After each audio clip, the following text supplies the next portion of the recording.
I decided to really challenge myself with a painting of the tree peony that I have growing in the back of my garden. I may have bitten off more than I can chew, but we'll see. I started by drawing all the petals and the leaves, and finally decided at one point when I started doing the flower that this second flower would interfere with how the first flower looked, the big flower. So I want to keep the focus on the big flower. Once I started to do the petals, I realized that I have to show the places where it's really, really dark. So I'm going to show you what I do now to figure that out. So I take my reference photo and I pick a spot that is dark. So it looks like down here it's much darker than what I've done. So what I'll do is I'll take some permanent alizarin crimson, a little bit of indigo, a little bit of red. I know it's getting messy.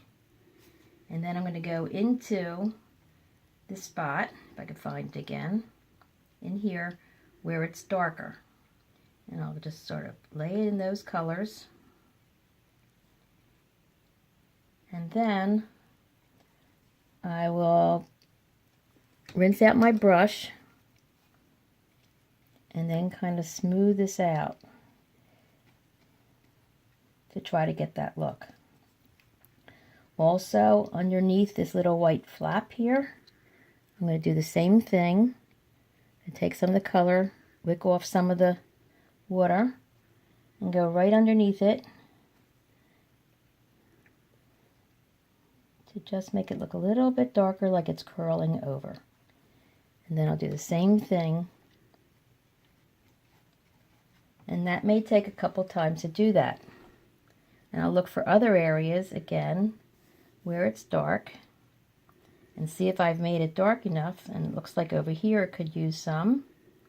So I've started doing that there, and I've got to find it again because it's very confusing, and I think it's over here, and I can get really, really lost in these petals.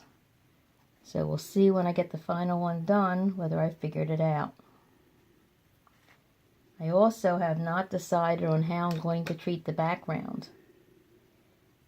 So in order to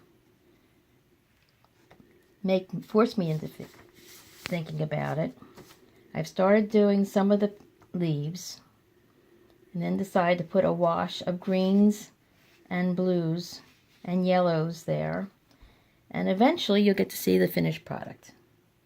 Thanks for watching. You can find more of my work on barbararosenzweig.etsy.com for more of my paintings. Hope you have a great day.